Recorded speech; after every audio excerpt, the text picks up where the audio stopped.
Posted by you/Thrower_Worth Emil. My 50F son, David, 31M, has been married to my daughter-in-law, Beatrice, 24F, since September 2020. Due to the pandemic, I never really got to know her because they only dated for about a year before getting married, and I didn't know about her until they had been dating for about 6 months. I love my son very much, but I feel like our relationship has been rocky since he got married. He has a daughter from a previous relationship who is 10, and since they got together, I haven't had the same relationship with her. I know this is partially because he moved out of my house, very suddenly, without really saying anything, I might add, and I no longer have her on his weekends. I try to get them to bring her to visit when they have her, but I usually only see her once a month or so. Lately, it has felt like she's been more distant when she visits. I think this is because Beatrice says negative things about me around her, and I find that unfair. They just had a baby at the end of January. She was induced due to preeclampsia and was in labor for 3 days before having a C-section. I had been in an accident a few weeks prior and didn't have a vehicle, and my son refused to pick me up to be there for the labor or to see the baby in the hospital. However, her parents got to see the baby and were in the parking lot the entire time. I called him a few times while she was in labor, but on the second day after her water broke, I called, and I heard her snap at him to get off the phone. After that, he refused to accept any calls. I just wanted to know that the 3 of them were okay. She was in the hospital for 2 days after the C-section, and they didn't stop to visit me on their way home after the birth because she was hurting, even though she had pain meds she could have taken, and she didn't feel right, according to my son. This is when I became concerned that she might have postpartum depression. My daughter ended up picking up her prescriptions and some groceries for them and got to see the baby that night. She and Beatrice apparently have a pretty good relationship.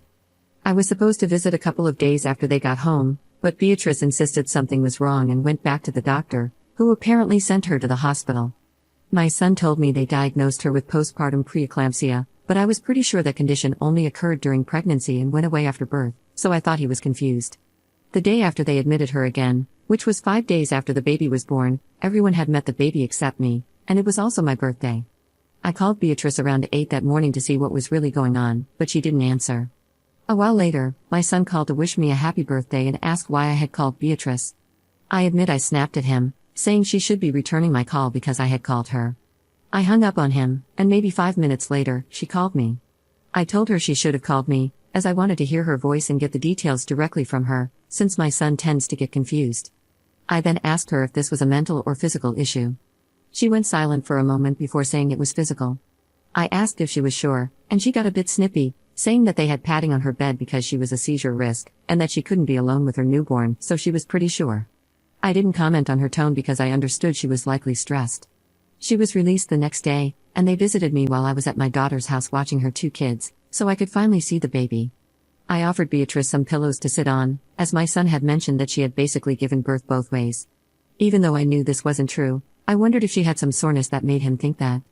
However, she refused my hospitality, saying she was fine and actually felt pretty good. 2 weeks later, my son picked me up and brought me to their home for a visit.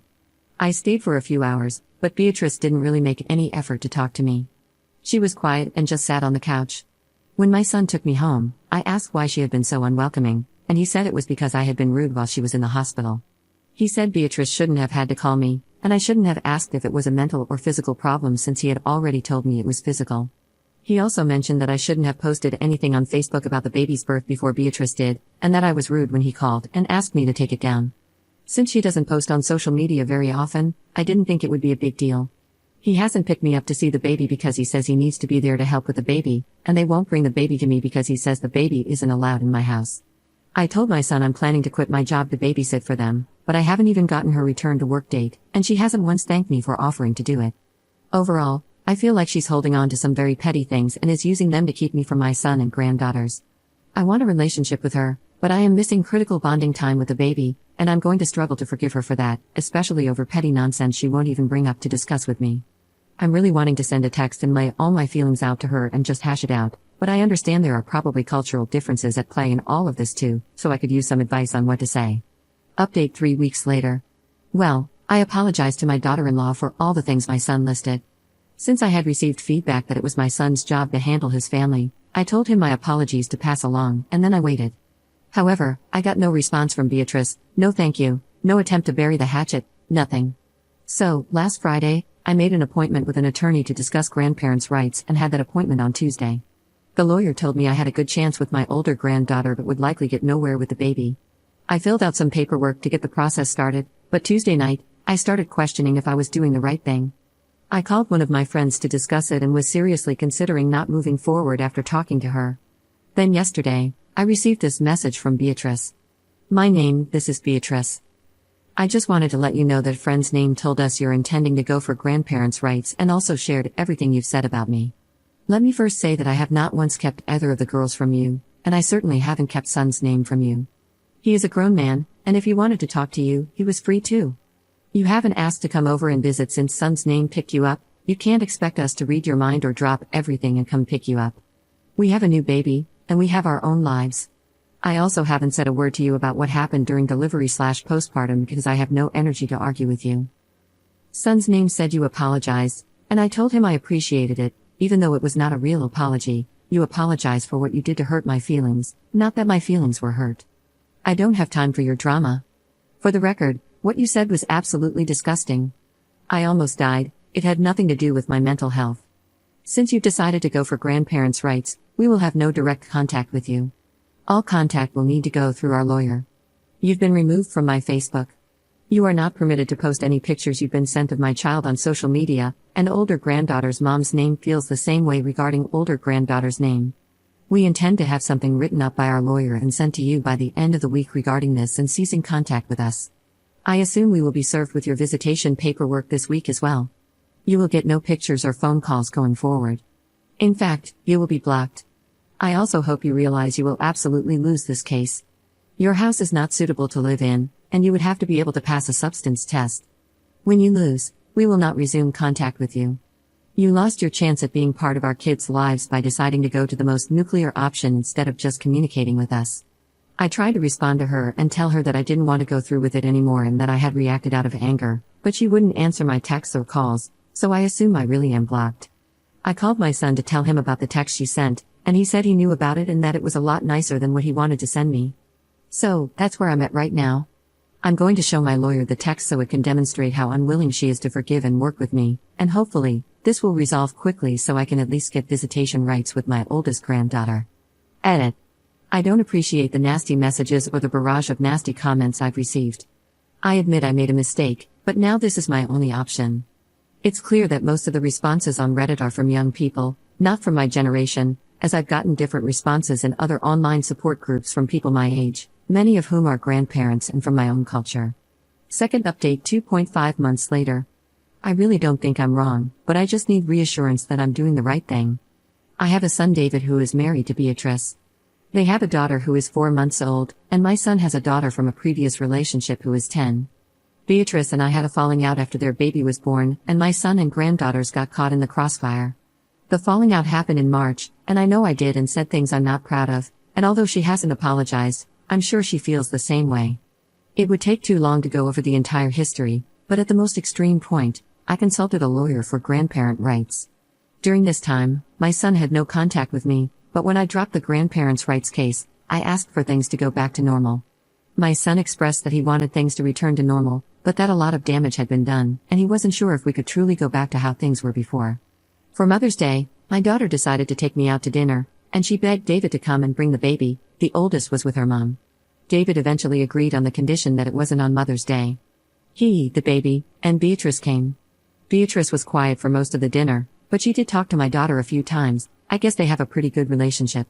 Beatrice held the baby the entire time and wouldn't let me hold her or take pictures. Part of our falling out was over pictures and Facebook, so I found this to be petty. Overall, I would have called dinner a success. At the end, I hugged my son and told him I was proud of him for putting his foot down and coming to dinner with his daughter, and that I hoped he could continue to do that. Looking back, I know I shouldn't have said anything. My son called me later that night and told me that he couldn't continue to have a relationship with me. He said that Beatrice is their child's mother, and he wouldn't ever bring the baby anywhere without her blessing. I was drunk when he called because I've had a hard time coping, and I admit I lost it a little during the phone call. I told him it was despicable that he couldn't stand up to his wife, and that he should have come to see me on Mother's Day because I am his mother. He ended up hanging up on me. I called the next day and profusely apologized to him. I know it was wrong of me to have said what I did, and I told him I want a relationship with him.